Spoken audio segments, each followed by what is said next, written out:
இது ஒரு 2-in-1 video. ஒரே வீடியோவில் 2 முக்கியமான விஷயங்களை பார்க்க போகிறோம். முதல் விஷயம், என்னுடைய நெருங்கிய உறவினர், அவருக்கு வயசு 55 ஆகுது. சென்னையில் உள்ள ஒரு ஃபேமஸ் கார் ஷோரூமில் மேனேஜராக இருக்கார். போன வாரம் எனக்கு கால் பண்ணியிருந்தார் நைட்டு 11 மணிக்கு. நெஞ்சு கொஞ்சம் படபடன்னு இருக்குது, கேஸ்ட்ரிக் ப்ராப்ளம் மாதிரி இருக்குது அப்படின்னு சொன்னார். சரி, நீங்கள் பரவாயில்ல ஒரு இசிஜி எடுத்து பாருங்க அப்படின்னு சொன்னேன். இசிஜி பிளட் ப்ரெஷர்லாம் நார்மலாக தான் இருந்துச்சு. கேஸ்ட்ரிக் டேப்லெட் வாங்கி போட்டாலும் சரியாயிடுச்சு. திரும்ப 3 நாளைக்கு முன்னாடி நைட் அதே மாதிரி ஃபோன் பண்ணி சேம் சிம்டம்ஸ் சொன்னார். நோ இந்த வாட்டி நீங்கள் டெஸ்ட் எடுக்காமல் இருக்கக்கூடாது.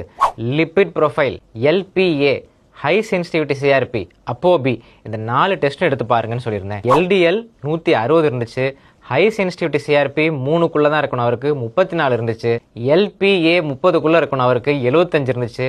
அப்போபி 90 கீழே இருக்கணும், 140 இருந்துச்சு. பிளட் டெஸ்ட்ல இந்த மாதிரி ரிசல்ட்ஸ் இருந்துச்சுன்னா இதயத்தில் இப்போ ரத்த குழாய்களில் அடைப்பு இருக்கிறதுக்கு வாய்ப்பு இருக்குன்னு அர்த்தம். நீங்கள் போய் கார்டியாலஜிஸ்ட் உடனே பாருங்கன்னு சொன்னேன். அவர் அதே மாதிரி கார்டியாலஜிஸ்ட் போய் பார்த்தாரு. ட்ரெட்மில் டெஸ்ட் எடுத்து பார்க்கும்போது ட்ரெட்மில் டெஸ்ட் பாசிட்டிவ் வந்துருந்துச்சு.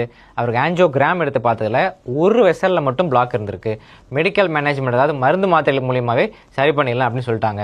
இதை நம்ம ஆரம்பத்திலே பார்த்ததுனால சிங்கிள் வெசல் டிசீஸ்ல நம்ம கண்டுபிடிச்சாச்சு. இதை நம்ம கவனிக்காமல் விட்டுட்டே இருந்திருக்கோம். இசிஜி நார்மலாக இருக்கே, இது வாயு பிரச்சனையாக இருக்கும், வாயு பிரச்சனையாக இருக்கும், நம்ம கவனிக்காமல் விட்டே இருந்தோம்னா அது double vessel disease, triple vessel டிசீஸாக மாறிடுச்சுன்னா அவருக்கு ப்ரோக்னோசிஸ் எப்படி இருந்திருக்கும் அப்படின்னு சொல்ல முடியாது.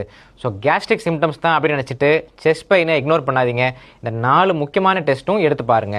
அடுத்து 2வது முக்கியமான விஷயம், அவர் ஆல்ரெடி ஹெல்த் இன்சூரன்ஸ் எடுத்து வச்சிருந்ததுனால இந்த டெஸ்ட்டுக்காக இருக்கட்டும், ஆன்ஜியோகிராம் பண்ணுறதுக்காக இருக்கட்டும், ₹1 கூட அவருக்கு செலவு பண்ண வேண்டிய அவசியம் இல்லை. எல்லாமே இன்சூரன்ஸ்லேயே அவருக்கு கவர் ஆயிடுச்சு. ஸோ இந்த பிளட் டெஸ்ட்லாம் எந்த அளவுக்கு நமக்கு முக்கியம் டயக்னோசிஸ் பண்ணுறதுலன்னு சொல்கிறோமோ, அதே அளவுக்கு எதிர்பாராத ஒரு மருத்துவ செலவு வரும்பொழுது அதை ஹெல்ப் பண்ணுறதுக்கு நமக்கு ஹெல்த் இன்சூரன்ஸ் ரொம்ப ரொம்ப முக்கியம். ஒரு எமர்ஜென்சி சுச்சுவேஷனில் மருத்துவ செலவுக்காக தங்களுடைய நகை அடமான வச்சவங்களாம் நானே நிறைய பேர் பார்த்துருக்கேன். மாத தவணையாக ₹400, ₹500 பிளான்ஸ்லாம் ஸ்டார்ட் ஆகுது.